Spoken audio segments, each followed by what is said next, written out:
welcome to the 35th International Fundraising Congress, IFC 2015. I'm so delighted that all of you could make it here.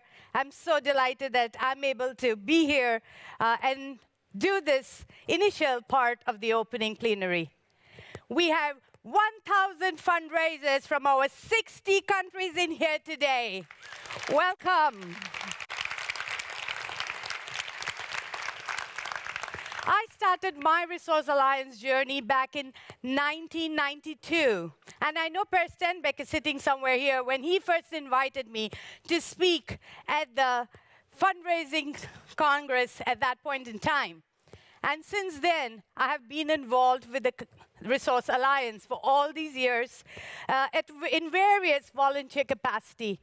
My mind was like, my blind was blown, so to say.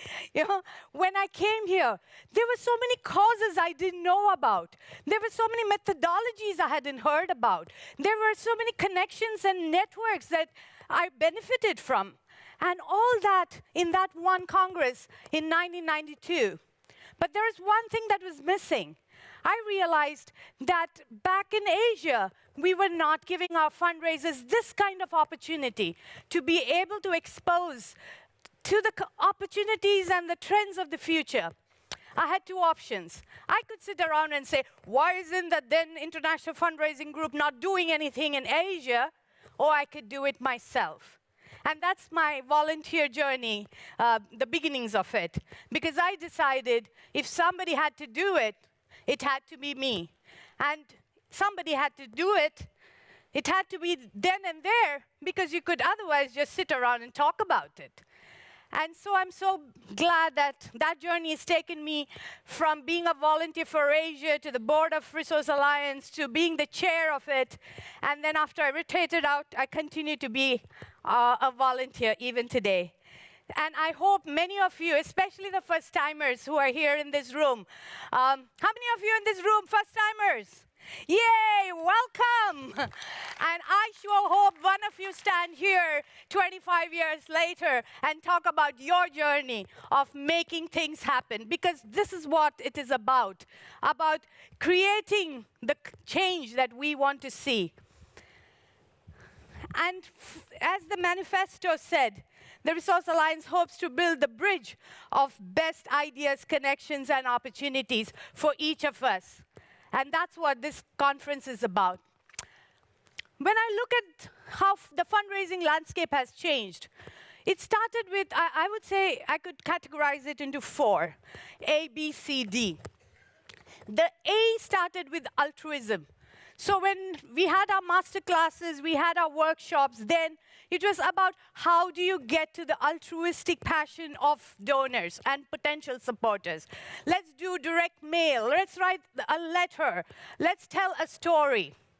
Over the years, it added to that was the B, the business focused.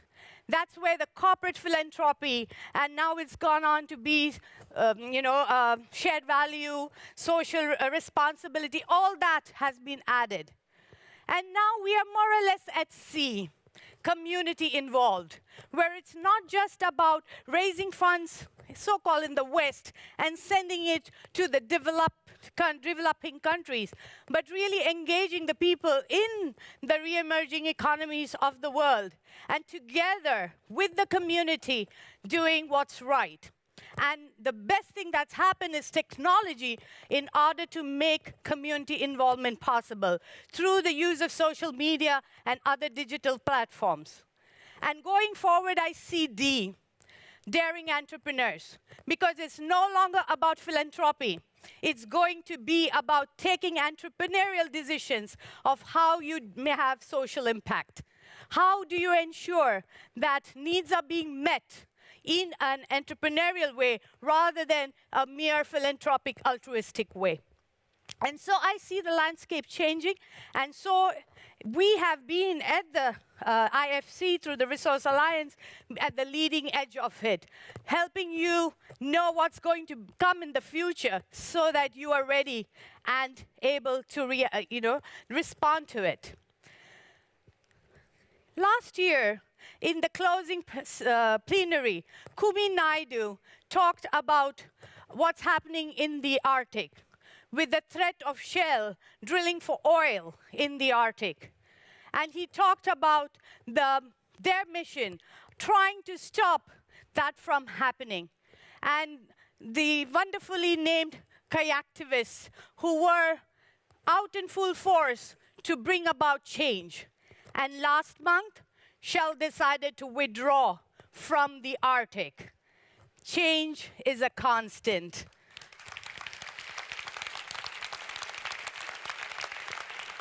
It's not something that happens now and then. It is indeed a constant. And in a time of global connection, the backdrop that we have is 24/7 news, gossip, scandals, truths, untruths. And we are exposed to all of this. But despite all of that, there is plenty of love, plenty of compassion, plenty of empathy that we see around us. And there are many people who inspire us. I feel as fundraisers, we have one of the best jobs in the world because we get to inspire others to do something about the situation in the world, in our communities, across the borders, wherever. And we have that opportunity to inspire others, but how would we do that if we ourselves are not inspired? What if we just look at it as yet another job? And if that's the case, how will we ever translate that inspiration to the people we are hoping will join us on this journey? And especially the young people these days don't need an institution to inspire them. They're born inspired. They're born idealists.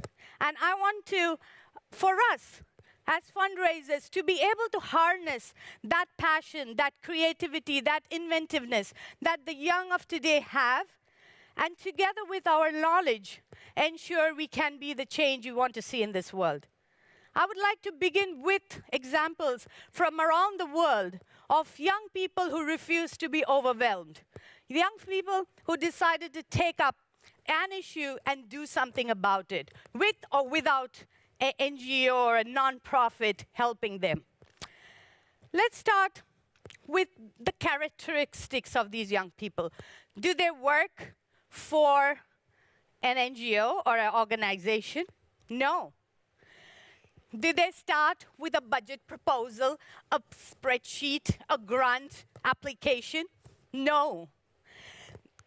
Were they born when I first attended IFC? No. They were all born, most of them, in the 21st century. And that's the future we are so fortunate to work with if only we decide to do so. So let me start by taking you across 5 continents and start with the disruption in communications. What would you do if you want the news to be heard by the young people? What would you do if you want to communicate social issues to young people? This is what 2 news anchors did in Senegal, Africa, to get the news out to the people that they wanted it to reach, the youth. Let's see an example from Senegal.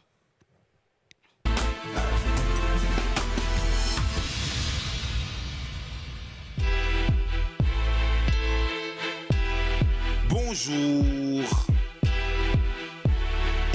Ok. Bienvenue, installez-vous, on a des nouvelles pour vous. Il y a des bonnes, il y a des mauvaises, mais il y a des nouvelles pour vous. Bienvenue, installez-vous, on a des nouvelles pour vous. Il y a des bonnes, il y a des mauvaises, mais il y a des nouvelles pour vous. Dès que le ciel est gris, dans certains quartiers, on court vite se mettre à l'abri. Le cauchemar des inondations encore dans les esprits. Le médicament qui prévient est mieux que celui qui guérit. Bientôt le ciel sera gris, on a beau curer les rigoles, caniveaux et canalisations. Tant que sur le chemin de l'eau, il y a des habitations, aux mêmes causes, les mêmes effets. Il y aura des inondations. Ensuite des télétons où les dons n'iront peut-être pas aux populations. Ko bayul lo lek di nga dundé lu ñay sarax ñak faratal suufa tax at mu ne ñaar téeméeri junni gone faatu Afrique sawu jant képp lim gi gën na yaatu ci ñàkk lekk lu baax wala ñàkk ñam wu doy lu ñu mënoon wattu la suñu amoon nguur yu koy def ful la faj ko du làmbaatu ba daj ko nañu xoolaat mbay ak càmm yokk budget aj ko lu nguuru Afrique yëpp diggee woon la ca Maputo 2003 ba tey buñ ko defoon pourtant li dox sunu digganteeg reg ñu fat ko tax baykat yi di laajte ana sunu 10%. So there you have it, news as the young would like to hear it. Then these news anchors decided to use rap as their channel of communication.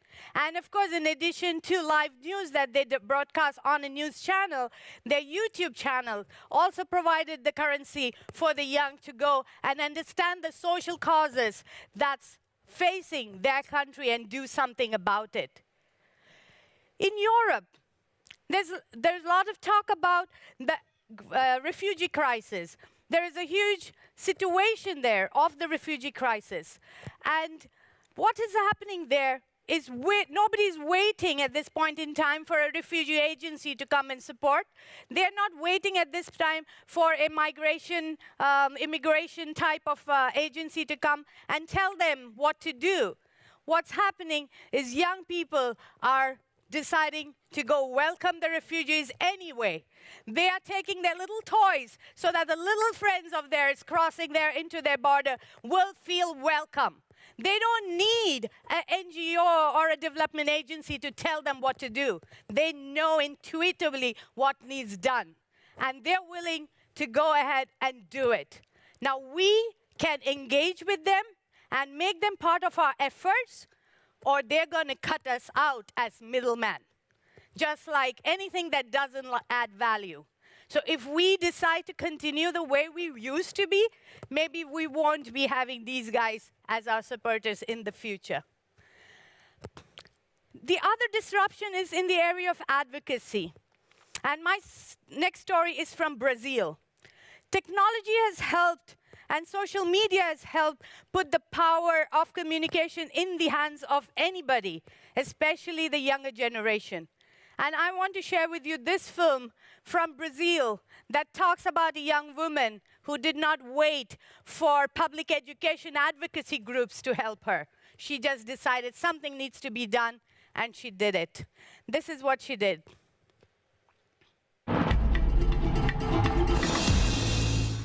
Welcome back. It's not often that a 14-year-old schoolgirl is able to trigger reform within an entire public education system. But that's just what happened in Brazil after Isadora Faber used social media to demand improvements to schools throughout the country. The young blogger ended up bringing major reform to classrooms and schoolyards all over Brazil, but not before she encountered violent harassment and death threats for daring to challenge the system. Our own Brazilian-born Giovanna Vitola has the story.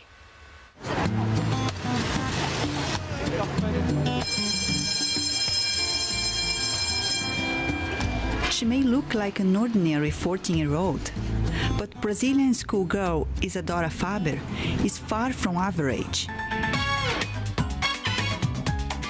In Brazil, she's famous, and it's all thanks to a simple blog she created to document problems at her public school using her phone camera.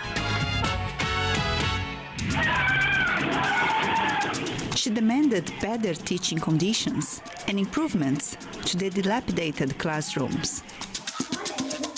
Despite achieving these things, she's faced strong opposition, even death threats, but she has never backed down.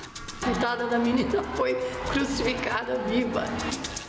A darling of the traditional media, Isadora owes her success to social media. Her Facebook page now has more than 500,000 followers.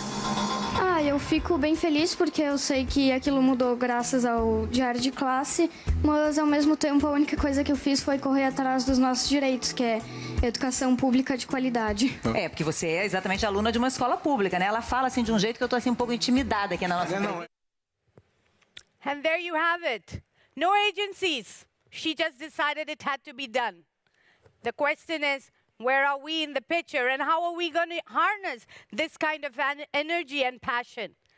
Let's go to the United States of America, where when the oil spill that happened in the Gulf of Mexico, a little girl again decided something had to be done. And she decided to do it through fundraising. Let's see the video. My grandparents lived down there, and my dad put my grandfather on speakerphone. And I started crying at the table. And I ran up and wrote a letter to Audubon because I just couldn't sit there and watch. I want to help. I can draw, and I want to really make a difference to help out those birds. Well, this was my first ever drawing I did for this project. And I've seen these birds all the time in the Gulf. And they were just recovering from being endangered out of all the overfishing and recent oil spills and DDT and all those crazy things. And they finally are off the endangered list and on the mend, still threatened. And this is just like a terrible thing for them. We're gonna try to save them, but it's not gonna be easy. Well, at first I thought I was lucky if I raised $500. But now I realize that it went further. $155,000 to $165,000. My dad said if it made past $2,500, he'd be over the moon. Now he's been around the moon and Jupiter at least 7 times.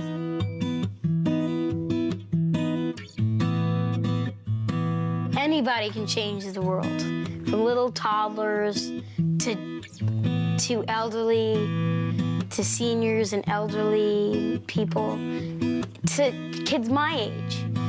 Kids can do it. Kids can change the world. And the story of me just proves it even more. Anybody can do it. If I can, you can. Anybody can. Anybody can.